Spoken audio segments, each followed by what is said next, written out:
Assalamualaikum warahmatullahi wabarakatuh. Salam dan bahagia Bapak dan Ibu guru hebat serta rekan-rekan pengajar dimanapun berada.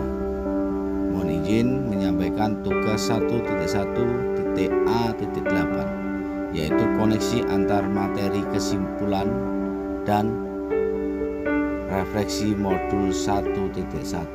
Saya Muhammad Huda Pristiwanto, calon guru penggerak angkatan 7 dari Kota Bojonegoro.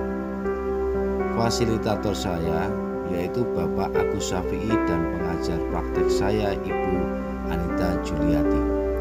Setelah saya mempelajari modul 1.1, saya jadi memahami dasar pemikiran tentang pendidikan oleh Ki Hajar Dewantara, yaitu yang pertama, menuntun. Guru menuntun kekuatan kodrat pada anak untuk mencapai keselamatan dan kebahagiaan hidup.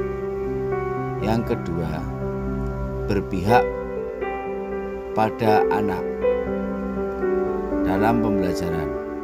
Guru memberikan keleluasaan kepada anak untuk mengeksplorasi dan mengembangkan potensi anak. Yang ketiga, menghamba pada murid, menekankan pada minat, kebutuhan, dan kemampuan individu, menghadirkan model dan metode yang menggali motivasi anak untuk membangun kebiasaan anak menjadi pembelajar sejati, selalu ingin tahu terhadap informasi dan pengetahuan, suka dan senang membaca. Yang keempat, budi pekerti, yaitu watak atau karakter, merupakan perpaduan gerak pikiran, perasaan, dan banyak, sehingga menimbulkan tenaga atau budi pekerti adalah perpaduan antara cipta, karsa, dan cipta, rasa, dan karsa, sehingga menciptakan karya. Yang kelima adalah kodrat alam dan kodrat zaman. Pendidikan harus disesuaikan dengan lingkungan di mana murid itu tinggal dan juga disesuaikan atas perkembangan zaman. Ada 3 hal yang saya bahas dalam tugas ini, yaitu yang pertama, apa yang saya percaya tentang murid dan pembelajaran di kelas sebelum saya mempelajari modul 1.1. Yang kedua, apa yang berubah dari pemikiran perilaku saya setelah mempelajari modul 1.1.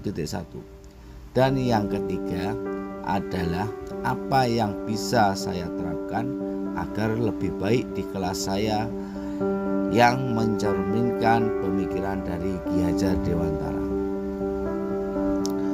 Yang pertama, apa yang saya percaya tentang murid dan pembelajaran di kelas sebelum mempelajari modul 1.1, yaitu pembelajaran yang saya lakukan hanya transfer ilmu.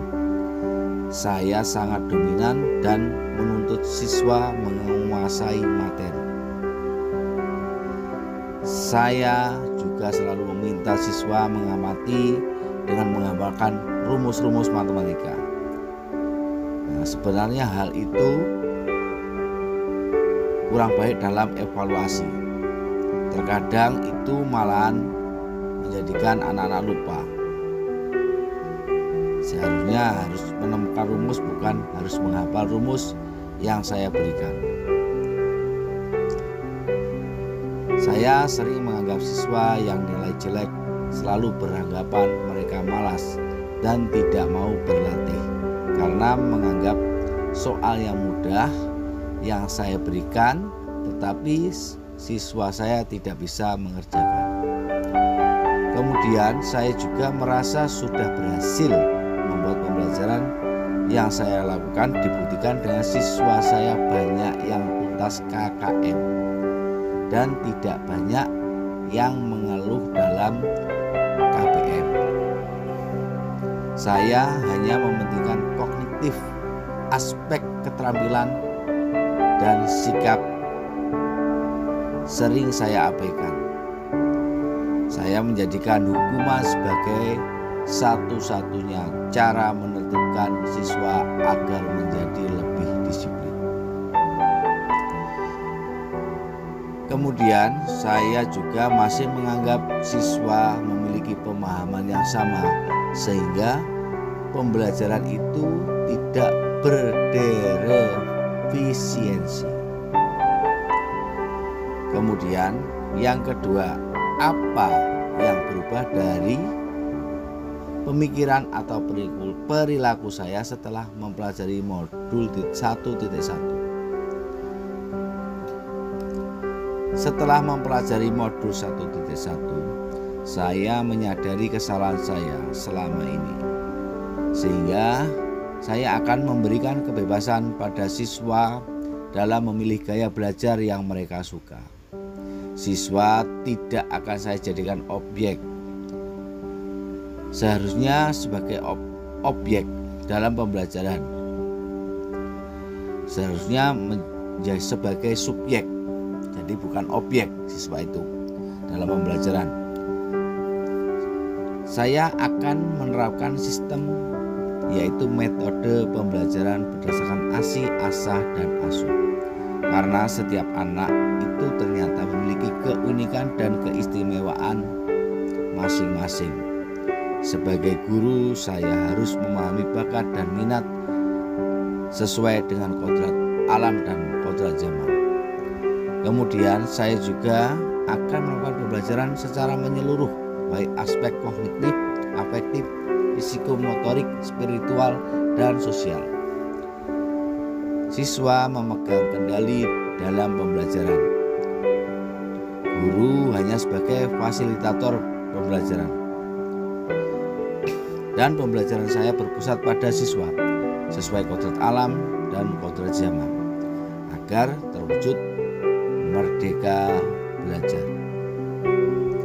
Saya akan bersifat lebih terbuka dan menerima umpan balik dari siswa, dan tidak lagi hukuman sebagai pengendalian.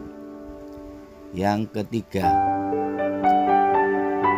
yang bisa segera saya terapkan lebih baik agar kelas saya mencerminkan pemikiran Ki Hajar Dewantara, yaitu saya akan berusaha menjadi teladan bagi siswa, baik perkataan maupun perbuatan, membuat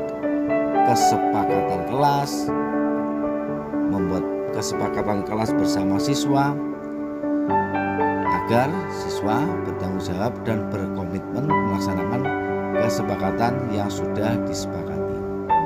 Saya akan menerapkan pembelajaran yang berpusat pada siswa. Jadi siswa bebas menentukan cara belajarnya sendiri dengan tetap berpedoman pada kurikulum. Saya akan menerapkan pembelajaran sesuai dengan perkembangan zaman, yaitu sesuai tuntutan sekarang, yaitu adanya keterampilan abad 21 dengan 4C: critical thinking, creativity, komunikasi, serta kolaborasi.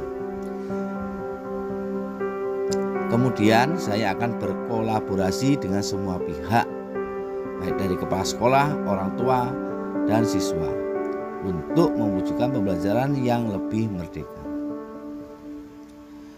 Saya akan menerapkan metode belajar yang lebih membebaskan siswa, serta menyisipkan nilai-nilai budaya lokal dalam pembelajaran. Kemudian saya akan melakukan pembiasaan pendidikan karakter dan budi pekerti secara berkelanjutan. Saya akan merancang pembelajaran yang menyenangkan sehingga siswa menjadi senang dan santai. Saya kemudian akan melakukan pendekatan emosional dengan siswa dan saling memotivasi. Saya akan mengenali karakter latar belakang siswa dengan menjalin komunikasi baik dengan orang tua siswa, memfasilitasi siswa dalam pengembangan potensi dan kreativitas siswa sesuai bakat dan kemampuannya, mengembalikan anak atau siswa pada dunianya, yakni anak yang biasanya suka bermain dan memenuhi hak-hak anak sebagai pelajar yang merdeka dan membantu meletakkan dasar sikap profil pelajar Pancasila.